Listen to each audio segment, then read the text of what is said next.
nakalimit na sinasabi natin palagi na ang road construction, road and bridges construction at saka motoring ay iisa.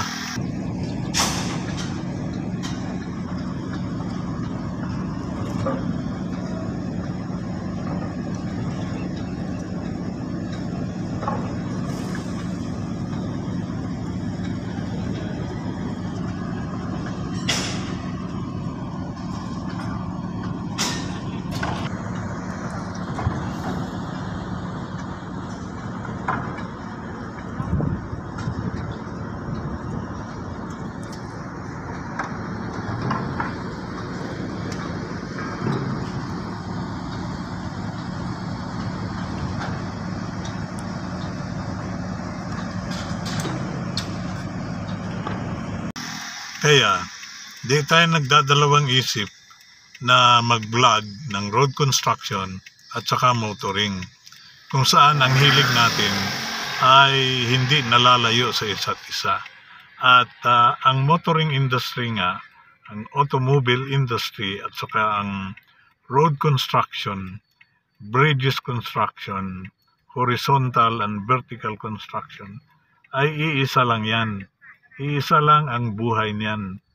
Kaya, yung vlog natin ay hindi siya limitado lamang sa isang aspeto ng buhay.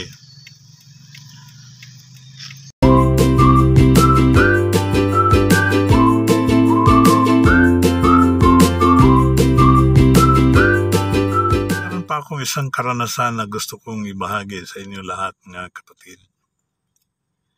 Di ba pag ulan, minsan yung mga hollow areas ng ating highways ay meron siyang mga naiiwang mga tubig.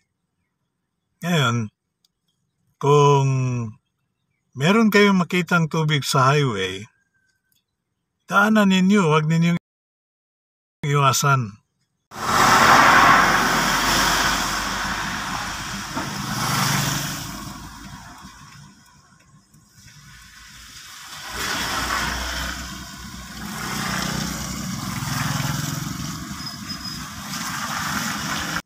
Bakit?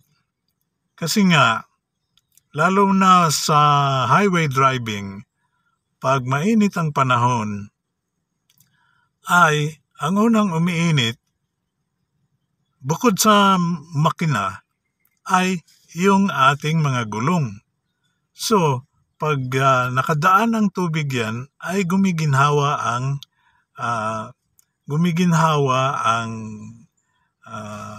ating mga gulong. Kasi nga, pag natubigan siya o nadaanan mo yung tubig sa highway, ay maiibsan yung init ng kanyang katawan, yung gulong. Maiibsan yung init, ibig sabihin, that will lessen the chances of your wheels or your gulong into exploding. May iwasan yung pagputok ng gulong pag hindi siya masyadong mainit. At tayo ay nalalayo sa mga hindi kanais-nais na pangyayari sa highway. Di ba? Kahit papaano, ang tubig ay nakakatulong yan. Di ba? Kaya nga doon sa may mga bahagi ng highway doon sa bansang China na talagang sinasadya nila na magkaroon ng tubig, rains or no rains.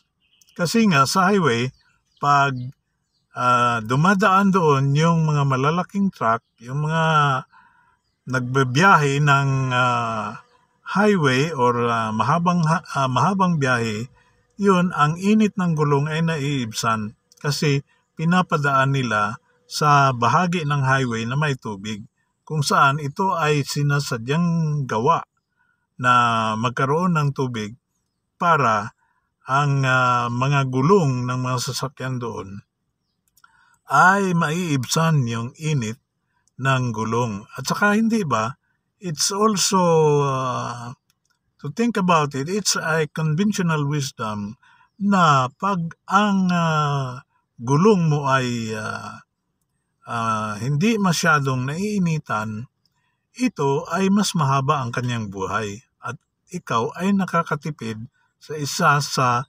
pinakamahal na bahagi ng iyong maintenance ng iyong sasakyan. At yun nga ay ang gulong. Di ba?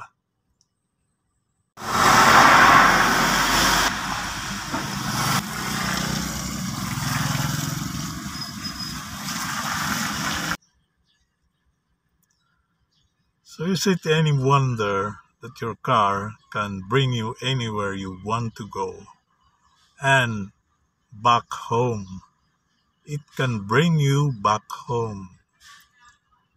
So likewise, love what you have, your car, and above all, love the Lord Jesus Christ.